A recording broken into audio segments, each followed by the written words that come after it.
మీకు ఈ ప్రణాళికా ప్రమాణవాక్యం ఒకటే కాదు, ప్రణాళికా గ్రంథములన్నిటి పఠనము మ్యాండేటరీ, కంపల్సరీ, నో ఆప్షన్. తప్పకుండా చదవాలి. అది మేము సరదాగా రాసామా, పిచ్చి పట్టి రాసామా, లక్షలు అప్పు చేసి అప్పు తీర్చుకొని ఎవరిని పిచ్చి పట్టిందా నాకు.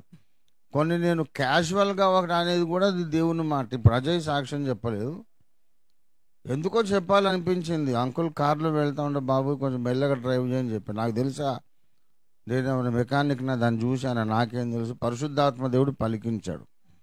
క్యాజువల్గా కూడా మాట్లాడి కొన్ని దేవుని మాటలు ఉంటాయి. అలాంటప్పుడు మోకరించి ప్రార్థన చేసి రోజుల తరబడి కన్నీళ్లు గార్చి మోకాళ్ళ మీదనే రాసిన పుస్తకాలు ఇవన్నీ. మా అయ్యగారిని బుక్స్ రాశారని చెప్పుకొని సంబరపడి ఊరుకోవడం కాదు. ప్రతి ఒక్కరూ ప్రతి పుస్తకం బాగా చదవాలి. నేను చాలాసార్లు ప్రకటించాను, మళ్ళీ చెప్తున్నాను. ప్రతి ఆదివారము ప్రభురాత్రి భోజనములో పాల్గొనని వారెవరు ఓఫీరిస్టులు కాదు, ఓఫీర్ మినిస్ట్రీస్ కుటుంబ సభ్యులు గారు. మాకు పరిచయస్తులు అంతే, హాయ్ బాయ్ అంతవరకే. ప్రభురాత్రి భోజనంలో ప్రతి ఆదివారం యోగ్యంగా పాలు పొందాలి అనే డిసిప్లిన్ లేని వారు అగాపే కుటుంబ సభ్యులు గారు. జస్ట్ మాకు ఎంతోమంది పరిచయస్తులు ఉంటారు, అందులో వీళ్ళు ఒకరు అంతే. రెండవది, బుధవారం కర్మెలు ప్రార్థనలో పాల్గొనని వారు సెంట్రల్ చర్చ్ ఆఫీస్ కన్నా రావాలి. వాళ్ళు ఉన్న దగ్గర ఇద్దరినన్నా పోగు చేసుకొని ఆ టైం 7 to 9 బుధవారం సాయంత్రం కర్మెలు ప్రార్థన చేయాలి. అదో ఇదో చేయకుండా ఎగ్గొట్టే వాళ్ళు ఎవ్వరూ అగాపే కుటుంబ సభ్యులు గారు. That's a deadly serious matter. ఆ కర్మెలు ప్రార్థన దర్శనం కొరకే మనం వేరే సంఘంలో చేరకుండా, అమెరికా డబ్బులు తెచ్చుకోకుండా 45 ఏళ్ళు ఎదురీత చేసి కష్టపడి సేవ చేసి సపరేట్గా నిలబడ్డాం. మనకు అందరంటే అభిమానం, అన్ని సంఘాలను ప్రేమిస్తాం, ఎందులోనూ ఎందుకు కలిసిపోలేదు. కాస్తో కూస్తో ఆర్థిక సహకారం అందేది కదా. ఎందుకు సపరేట్గా పోరాడుతున్నామంటే ఆ కర్మెల దర్శనం కొరకే. ప్రభురాత్రి భోజనంలో పాల్గొనని వారు ప్రతి ఆదివారం పాల్గొనాలి, యోగ్యంగా పాల్గొనాలి, సిద్ధపాటుతో పాల్గొనాలి అనే సీరియస్ మైండ్ లేనోళ్ళు అగాపే కుటుంబ సభ్యులు కాదు. కర్మెలు ప్రార్థన దర్శనం పొందని వారు ఓఫీర్ మినిస్ట్రీస్ కుటుంబ సభ్యులు కాదు. మీరు జస్ట్ మాకు తెలిసిన వాళ్ళు అంతే. మూడవది, ప్రణాళికా గ్రంథములన్నీ చదివి ఎప్పుడు అడిగినా సరే అందులో మ్యాటర్ ఎక్కడ ఏముందో చెప్పేంతగా ఆ సబ్జెక్ట్ మీద పట్టు సాధించని వారెవరు ఓఫీర్ మినిస్ట్రీస్ కుటుంబ సభ్యులు కాదు. ఈ 3 మ్యాండేటరీ. ఇది నేను మొదటిసారి చెప్పానా? ఎన్నిసార్లు చెప్పుకుంటా. ఈ మధ్య కొంతమందిని అడుగుతున్నాను నేను, మీరు బుక్స్ చదివారా అని అంటే చదివానండి. ఇక ఆగం జవాబులు. ఒకరంట ఏం చదివామంటే పరిశుద్ధాత్మని గురించిన జ్ఞానం అట.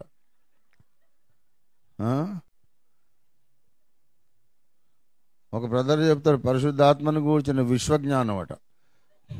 ఇంకా ఇష్టం వచ్చిన పేర్లే సరిగ్గా గుర్తులేదు. నీకు సబ్జెక్ట్ మ్యాటర్ ఏం గుర్తుంది బాబు? నేను చెప్పే జోక్ కాదు, అట్లనే చెప్తున్నారు. సరే చదివింది ఒకటే, టైటిల్ సరిగ్గా చెప్పలేదులే. అది ఎన్నిసార్లు చదివావంటే ఒక్కసారి చదివానండి అంటే అప్పుడే అయిపోయిందా? సబ్జెక్ట్ బుర్రకెక్కిందా? మాస్టర్ అయిపోయావా? అలాంటి నిర్లక్ష్యపరులకు నిత్య బహుమానములో కోత పెట్టబడుతుంది. చాలా జాగ్రత్త. ఈ అంత్యకాలంలో దేవుని ప్రణాళికకు సంబంధం ఉన్న గ్రంథాలు ఇవి ఇంగ్లీష్లోకి తర్జుమా చేయమన్నాడు దేవుడు. ఇప్పుడు ఎన్నో బుక్ అవుతుందయా?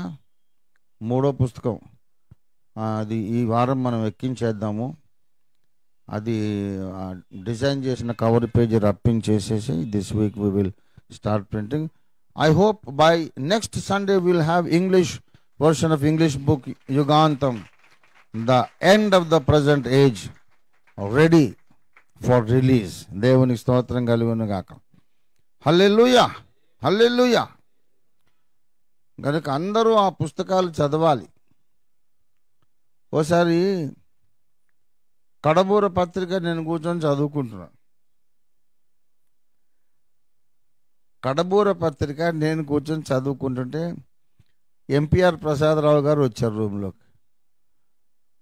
గట్టిగా నవ్వారు.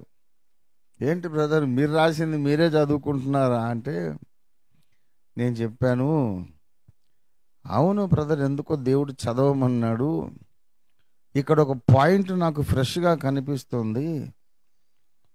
దేవుడు రాయమంటే రాశాను. వెన్నెల కాంతిలో ఎక్కడో అడవిలో ఉన్నా, రాయమంటే అక్కడ రాశాను నేను.